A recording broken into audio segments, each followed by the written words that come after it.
Hey there, it's your pal Rachel. We all know I love food. Yummo!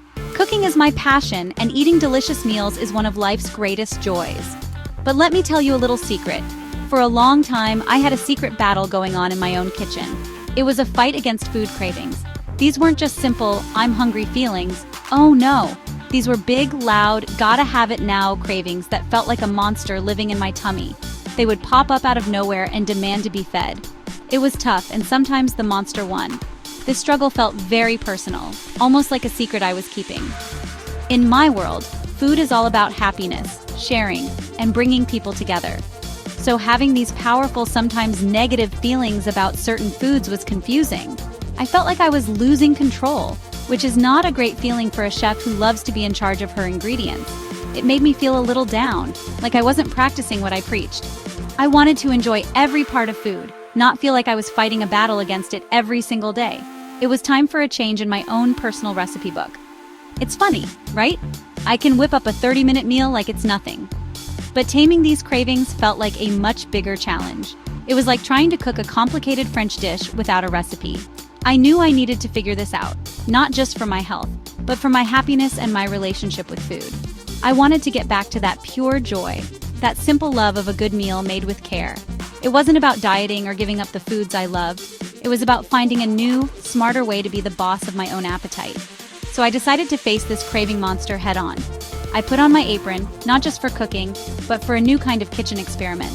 This one was all about me. I was going to figure out what triggered these cravings and find some simple, delicious ways to get back in the driver's seat.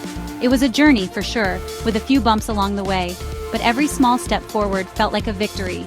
I was ready to rewrite my own food story, and I knew it had to start with understanding the enemy.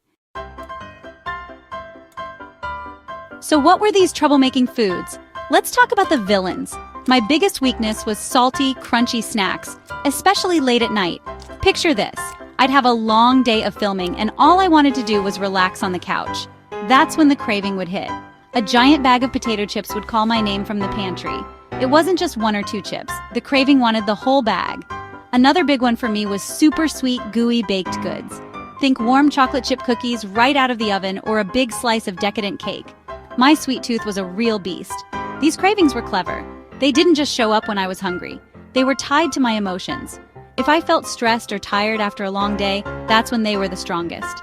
It was like my brain was saying, "You worked hard, you deserve a treat." And that treat was almost always something sugary or salty.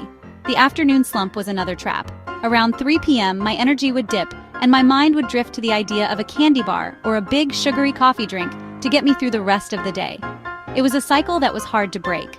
The witching hour was definitely after dinner. I'd have a perfectly good, satisfying meal, but then an hour later, the snack monster would wake up. It was a habit. Watching TV just felt like it went together with mindless munching. I wasn't even truly hungry. It was just an automatic response, a routine I had created without even realizing it. The problem was, after I gave in, I wouldn't feel great. I'd feel sluggish and a little guilty. It wasn't the happy, vibrant feeling that good food is supposed to give you. That's when I knew things really had to change. I realized that these cravings were not about real hunger. They were about habit, stress, and boredom. The food was just a temporary fix, a distraction. Knowing this was a huge aha moment for me. It was like finding the secret ingredient in a mystery recipe. I wasn't fighting hunger. I was fighting habits. And habits, as any cook knows, can be changed. You just have to learn a new technique, practice it, and soon it becomes second nature. I was ready to learn some new kitchen tricks for my own well-being. Okay, so how did I do it? My first secret weapon was what I call the smart swap. It was simple. When a craving for something crunchy and salty hit, I didn't just ignore it. I gave it something better. I started keeping crunchy veggies like bell pepper strips and cucumbers right at the front of my fridge. I'd pair them with a yummy, savory hummus or a Greek yogurt dip. I got the crunch I was craving, but in a way that made me feel good and energized. It wasn't about saying no, it was about saying yes to a smarter choice. It was a total game changer, and so easy. My next trick was all about planning. You know I love a good plan in the kitchen, so I started planning my snacks just like I plan my meals. I would pack little baggies of almonds, walnuts, or an apple with a slice of cheese. I'd keep them in my purse or my car. That way, when that 3 p.m. slump hit, I had a delicious and satisfying snack ready to go. I wasn't caught off guard. which meant I was less likely to run to the vending machine. Having a plan made me feel powerful and in control. It's like having all your ingredients prepped before you start cooking. I also started paying more attention to hydration.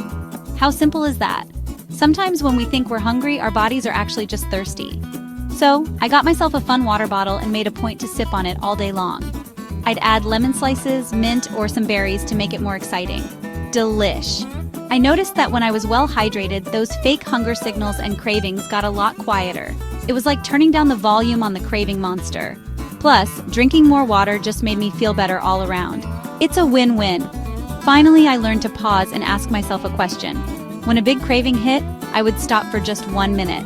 I'd take a deep breath and ask, what do I really need right now? Sometimes the answer wasn't food. Sometimes it was a short walk, a quick chat with a friend, or just 5 minutes of quiet time. This little pause helped me break the automatic habit of reaching for food. It gave me a chance to choose what was really going to make me feel better in the long run. It was about feeding my soul, not just my cravings. As I started using these little tricks, something amazing happened. The cravings didn't disappear overnight, but they definitely got weaker. They went from a loud roar to a quiet whisper. I started feeling so much better. I had more energy during the day, and I wasn't experiencing those sluggish feelings after giving in to a craving. I felt lighter, both physically and mentally. It was like a weight had been lifted. The best part was feeling proud of myself. I was back in charge of my own kitchen and my own body, and that felt incredible. The joy I found in food came back in a big way. Because I wasn't constantly fighting with myself, I could truly savor and enjoy my meals. A piece of dark chocolate tasted more decadent. A fresh, juicy strawberry tasted sweeter. I learned to appreciate the natural flavors of good, wholesome food again. It wasn't about restriction, it was about appreciation. This journey made my relationship with food healthier and happier than ever before. It reminded me that food is our friend, our fuel, and a source of incredible pleasure when we treat it right. So, if you're struggling with your own craving monster, please be kind to yourself. You can do this. Start small. Don't try to change everything at once. Pick one simple swap to try this week. Maybe it's trading soda for sparkling water with a squeeze of lime, or maybe it's having a handful of nuts instead of a cookie for your afternoon snack. Every small change is a big victory. Celebrate it. Remember, this is your recipe for a healthier life, and you can add new ingredients at your own pace. You are the chef in this kitchen. The most important thing is to not give up. Some days will be harder than others, and that's totally okay. The goal isn't perfection, it's progress. You are on a journey to feeling your best, and that's something to be excited about. You have the power to create new habits that will make you feel strong, energized, and happy. So go ahead, get in your kitchen, and start cooking up a new, healthier you. It's going to be delicious. You've got this.